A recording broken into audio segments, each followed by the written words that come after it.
Hello बच्चों, let's read this question. The question says the work function for tungsten and sodium are 4.5 electron volt and 2.3 electron volt respectively. If the threshold wavelength lambda for sodium is 5460 angstrom, the value of lambda for tungsten is, first option is 5893 angstrom, second option is 10683 angstrom, third option is 2791 angstrom and fourth option is 528 angstrom. तो इस question को solve करने से पहले कुछ यहाँ पे की कंसेप्ट को डिस्कस कर लेते हैं। की कंसेप्ट तो यहाँ पे सबसे पहले हम लोग की कंसेप्ट में डिस्कस करेंगे वर्क फंक्शन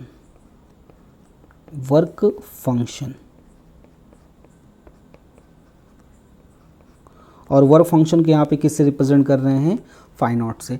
तो वर्क फंक्शन यहाँ पे एक मिनिमम एनर्जी होती है। इलेक्ट्रॉन को मेटल सरफेस से बाहर निकालने के लिए जितनी मिनिमम एनर्जी की रिक्वायरमेंट होती है, उस मिनिमम एनर्जी को यहाँ पे हम लोग वर्क फंक्शन से रिप्रेजेंट करते हैं।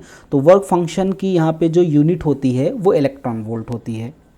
तो यहाँ पे वर्क फंक्शन को हम फाई नॉट से रिप्रेजेंट कर रहे हैं। तो इसका जो फॉर्मूला हो जाएगा वो हो जाएगा H C divide by lambda naught. तो यहाँ पे एच क्या है, प्लैंक कांस्टेंट, सी क्या है, स्पीड ऑफ लाइट, और यहाँ पे लैम्डा नॉट क्या हो गया, थ्रेशोल्ड वेवलेंथ। तो अब इसकी कंसेप्ट की हेल्प से इस क्वेश्चन को हम लोग सॉल्व करते हैं। तो इस क्वेश्चन का यहाँ पे सोल्यूशन हो जाएगा, यहाँ पे क्वेश्चन क्या कह रहा है कि the work function for tungsten and sodium are 4.5 electron and 2.3 electron. तो यहाँ पे अगर हम वर्क फंक्शन की बात करते हैं, वर्क फंक्शन यहाँ पे सबसे पहले देखो किसके लिए हैं, टंगस्टन के लिए। टंगस्टन को यहाँ पे टी से रिप्रेजेंट करेंगे, इसके लिए वर्क फंक्शन यहाँ पे कितना गिवन है, 4.5 इलेक्ट्रॉन वोल्ट। और यहाँ पे वर्क फंक्शन अगर सोडियम की बात करते हैं, इसको एन से यहाँ पे रिप्रेजेंट करेंगे, तो यहाँ पे ये दिया है 2.3 इलेक्ट्रॉन वोल्ट। उसके बाद यहाँ पे कह रहा है क्वेश्चन में the threshold wavelength lambda for sodium is 5460 electron. तो सोडियम के लिए यहाँ पे जो थ्रेशोल्ड वेवलेंथ यहाँ पे गिवन है, सोडियम को यहाँ पे एन से रिप्रेजेंट करेंगे, तो ये गिवन है यहाँ पे 5460 एंगस्ट्रॉन। तो हमें यहाँ पे कैलकुलेट करना है टंगस्टन की थ्रेशोल्ड वेवलेंथ है, हमें यहाँ पे क्या करना है, कैलकुलेट करना है। अब यहाँ पे इसकी कंसेप्ट का यूज़ करते हैं। तो फॉर्मूला यहाँ पे 50 होता है S C upon lambda naught. तो यहाँ पे अगर हम टंगस्टन के लिए लिखेंगे सबसे पहले, तो ये टंगस्टन के लिए हो जाएगा 5T इक्वल टू हो जाएगा H C divide by tungsten की वेवलेंथ।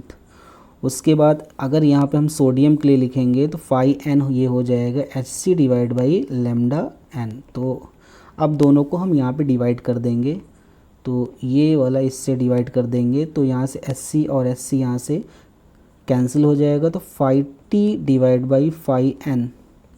तो इसकी जो वैल्यू आ जाएगी lambda N divide by lambda T. तो 5T की वैल्यू यहाँ पे क्वेश्चन में, यानी वर्क फंक्शन टंगस्टन का कितना गिवन है यहाँ पे 4.5 इलेक्ट्रॉन वोल्ट। तो ये पुट कर देंगे, ये हो जाएगा हमारा 4.5 इलेक्ट्रॉन वोल्ट। और यहाँ पे सोडियम का जो वर्क फंक्शन यहाँ पे कितना गिवन है 2.3 इलेक्ट्रॉन वोल्ट, इसको पुट कर देंगे, ये हो जाएगा 2.3 इलेक्ट्रॉन वोल्ट।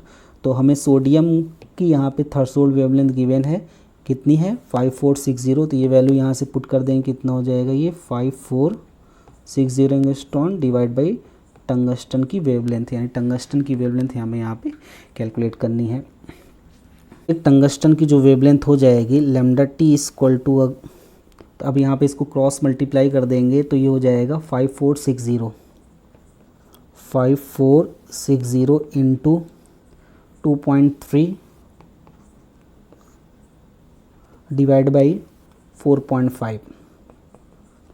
तो यहाँ से टंगस्टन की वेवलेंथ जो आ जाएगी, अब इसको अगर डिवाइड करेंगे, ये आ जाएगी 2790.66, या इसकी जो वैल्यू आ जाएगी 2791 एंगस्ट्रॉन।